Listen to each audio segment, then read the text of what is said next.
Muito bom, gente. Dando continuidade aqui no nosso curso, nós estamos vendo como que o segurado facultativo contribui. Nós encerramos o último encontro vendo o quê? O segurado facultativo, ele contribui, ele tem duas formas iniciais, vamos dizer assim, de contribuir. Uma é a regra geral. Sempre a regra geral, seja do individual, seja do facultativo, é 20%.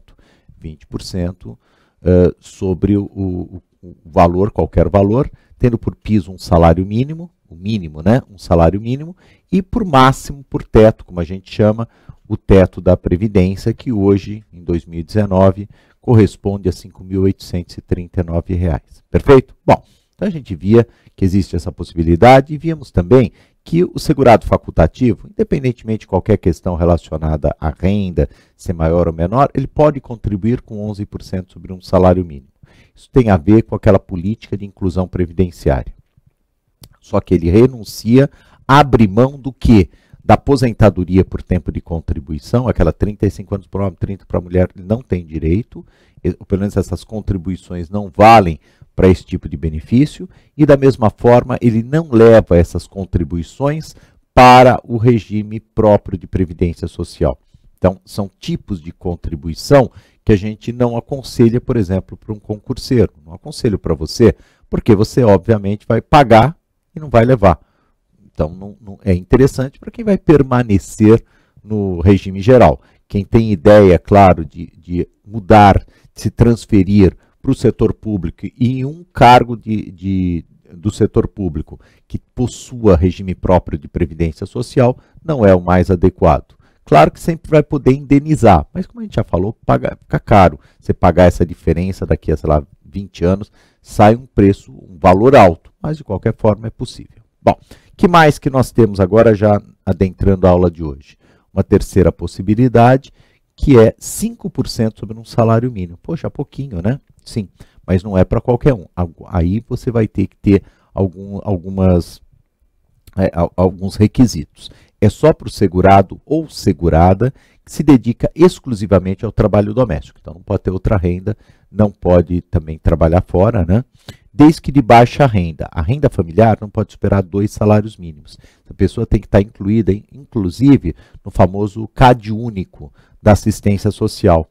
Então, ela tem que ter a miserabilidade, vamos dizer assim, atestada por meio da assistência social, porque ela consta desse cadastro único dos beneficiários da assistência social. Daí, nesse caso, ela paga um pouquinho menos. Da mesma forma que acontece para o segurado individual, a gente vai ter o quê? A possibilidade a qualquer tempo de indenizar os 9%, se você recolheu com a alíquota de 11%. Aí tem a chance dos 9%. Ou ainda 15% acrescido de juros, lembrando que sempre taxa Selic, para obter a aposentadoria por tempo de contribuição e para poder utilizar para contagem recíproca. Perfeito? Já que estamos encerrando o facultativo, vamos aqui para a zona cinzenta para deixar isso bem claro aqui para você. Vamos lá. Bom, então, o segurado facultativo, uma dona de casa, o estagiário, ok? Um presidiário, por exemplo, ele pode contribuir, gente, de 3 formas. Primeiro, que é a regra geral, 20% do salário de contribuição, ele escolhe o valor que quiser, respeitado o piso de um salário mínimo e o teto atualmente de R$ 5.839, mais ou menos 6 salários mínimos, né? 20% do salário de contribuição. Isso aqui é chamada regra geral. Existe também, numa política de inclusão previdenciária, 2 outras possibilidades. O segurado facultativo pode recolher 11% sobre um salário mínimo. Na verdade, sempre sobre o salário de contribuição, mas o salário de contribuição, no caso, será um salário mínimo. Pode fazê-lo? Pode. E também poderá recolher, daí sim, com algumas condições, 5% sobre um salário mínimo, mas nesse caso tem que ser dona de casa, ou pode ser um homem, claro, mas que trabalha em atividades domésticas, e cuja renda familiar não pode ele ter outra renda, ou ela ter outra renda, e a renda familiar não pode superar 2 salários mínimos de renda familiar. Então, são para famílias de baixa renda. Nesses 2 casos aqui, a pessoa renuncia à possibilidade de aposentadoria por tempo de contribuição e renuncia também à possibilidade da contagem recíproca de tempo de contribuição. Contagem recíproca. A qualquer tempo, ela pode fazer o quê? Ela pode indenizar. Pode indenizar, pagando o quê? A diferença mais juros. Paga a diferença mais juros. E daí, nessa hipótese, ela vai poder voltar, no fundo, à situação dos 20%. Então, é 11%, 5% ou 20%, tendo essas peculiaridades para quem recolhe uma alíquota menor. Perfeito? Tranquilo? Vamos voltar aqui para o quadro. Muito bom. Então, agora a gente vai ver, gente, para encerrar a contribuição das pessoas físicas, a gente vai estudar o quê? O segurado especial, ou mais tecnicamente, a contribuição do segurado especial. Os senhores sabem que o segurado especial, ele tem matriz constitucional no artigo 195, parágrafo 8º. É o único segurado cuja forma de contribuição tem que ter uma previsão na Constituição. Por quê?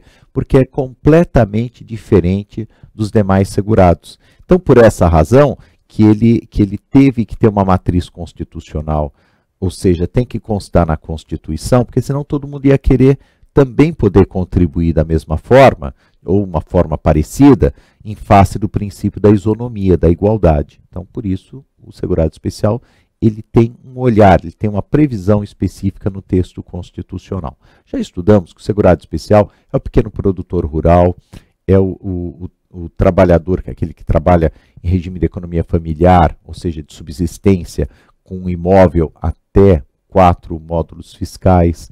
Ele pode ser também o pescador artesanal e assemelhados, ele pode ser também o extrativista vegetal. Todas essas possibilidades, eles que trabalhem sempre em regime de economia familiar, pode se enquadrar como segurado especial. Quanto que ele contribui? Cuidado, que isso mudou agora, nesse ano, tecnicamente, antigamente era 2,3, hoje é 1,5, reduziu, né, sobre o produto da comercialização da produção rural. A gente fala produção rural, porque a lei assim define, mas obviamente que a gente pode estar falando de peixe também, babaçu, enfim, da produção.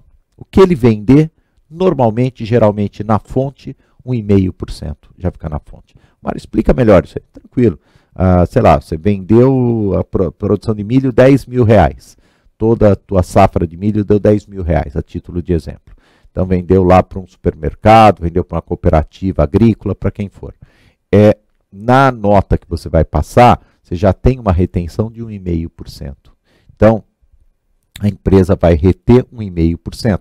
Então, no caso, seria R$10.000, acho que, salvo engano, eu sou péssimo em matemática, mas acredito que seja R$150. Perfeito? Sim, acho que é isso mesmo. R$150. Então, R$150 está retido na fonte e toda a família está segurada. Pai, mãe, filhos maiores de 16 anos, desde que atuem ativamente na atividade, eles estão com essa única contribuição, ok? Correspondente a 1,5% sobre o produto da comercialização da produção, seja rural, seja pesqueiro, o que for. É importante dizer que 1,2% vai para a Previdência Social, por isso que o segurado especial tem direito de obter todos os benefícios da Previdência. A gente só não vai ter direito à aposentadoria por tempo de contribuição, por uma questão até lógica. Como ele contribui só de vez em quando, ele nunca atingiria 35 anos de contribuição para o homem, 30 anos de contribuição para a mulher. Então, 1,2%, ele garante ele e seus familiares, desde que atuem ativamente na atividade e tenham pelo menos 16 anos, ele garante a qualidade de segurado para todos com a contribuição correspondente a 1,5%, mas especificamente para a Previdência Social, 1,2%. 0,1% para o SAT, seguro de acidentes do trabalho. Então, é por isso que o segurado especial, ele está entre os beneficiários, ele pode receber um benefício acidentário e mais, ele pode receber auxílio acidente. Então, ele pode receber o auxílio acidente, não tem problema nenhum. É bem diferente, porque ele não tem um empregador, né? Mas ele, por isso mesmo que ele não tem empregador, ele mesmo tem que pagar o SAT. E ele paga o SAT dessa forma, 0,1% sobre a nota correspondente ao valor da sua produção. comercialização da sua produção. Mas ele pode contribuir também, facultativamente, se ele quiser se aposentar por tempo de contribuição, beleza? E, antes disso, aqui eu até esqueci, 0,2% para o Senar. O que é esse negócio do Senar, gente? Isso aqui já não tem a ver com previdência. Só coloco porque faz parte do 1,5%. Mas o Senar é o Senai do campo, né? Como a gente fala. É o Serviço Nacional de Ensino Rural.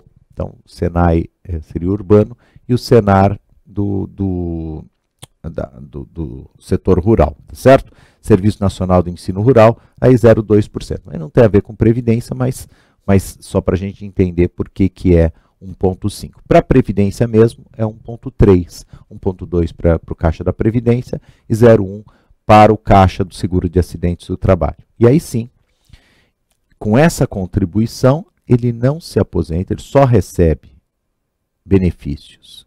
Só recebe benefícios com o valor de um salário mínimo. Só com o valor de um salário mínimo, tá certo? E não tem direito de receber aposentadoria por tempo de contribuição. Ele não tem direito a receber aposentadoria por tempo de contribuição. Por isso que ele pode facultativamente contribuir, se ele quiser, claro, facultativamente, daí ele compra um carnezinho e paga de forma concomitante. Daí, nesse caso, como segurado facultativo, ele pode se aposentar por tempo de contribuição. Mesmo assim, vai ter que, daquelas formas que nós vimos, ele vai ter que recolher como na alíquota de 20%. Isso na prática é muito difícil, porque o segurado especial normalmente tem baixa renda, mas teoricamente é possível. Então nós vimos, na verdade, como as 6 modalidades de segurado contribuem para o regime geral de previdência social. Vamos começar agora, claro, apenas iniciar, de forma introdutória, a contribuição das pessoas jurídicas, das empresas. Vamos lá. Contribuição das empresas. Algumas características com relação à contribuição das empresas. Em primeiro lugar, não tem teto na contribuição. Então vamos lá, por exemplo, uma pessoa que ganha, um empregado, 20 mil reais, um salário bom, 20 mil reais por mês, essa pessoa, a sua contribuição corresponde a quanto? O teto da Previdência, 5.839, na alíquota de 11%.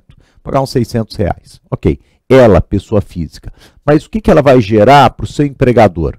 O empregador recolherá, nós vamos ver, né, o correspondente a 20% sobre os 20 mil reais.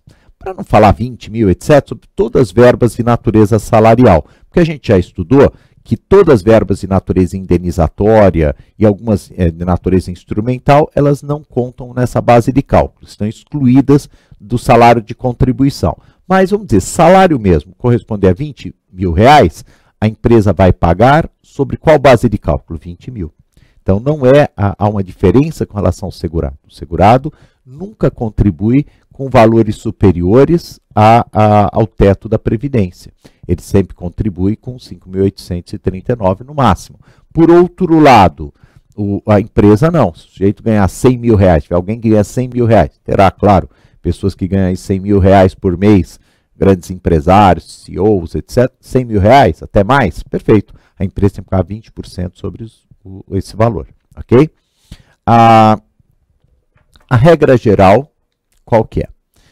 A contribuição, como eu já falei para os senhores, é 20% sobre o salário de contribuição. Verbas de natureza salarial, excluídas parcelas previstas no parágrafo 9º do artigo 28 do 8.212. Dos segurados empregado, avulso e individual que lhe prestem serviços. Então, essa é a regra geral. A gente fala em regra geral porque, como tudo no direito e na previdência não é diferente, você tem as exceções. Vamos dizer, a maioria das empresas, a totalidade das empresas, que não estão no simples, né? A gente vai estudar o simples também como regra especial. Mas a maioria das empresas que são tributadas pelo lucro real, lucro presumido, essas empresas recolhem 20% sobre o salário de contribuição de cada empregado, não só empregado, também trabalhador avulso, que eventualmente lhe preste serviço, e também o segurado individual que lhe preste serviço. Perfeito. Então, o autônomo que presta serviço para uma empresa, ele mesmo vai ter a parte dele retida na fonte, 11%, para ele se aposentar. Contribuição dele como segurado individual. E, por outro lado, a empresa, sobre esse mesmo valor, vai contribuir com quanto? Vai contribuir com 20%. Falar, é 31%? É, mais ou menos. Para a Previdência vai 31%, mas especificamente para o 20% é da empresa e 11% do trabalhador. Tá perfeito? Bom, então essas contribuições das pessoas jurídicas continuam no próximo encontro. Por hoje é só. Forte abraço.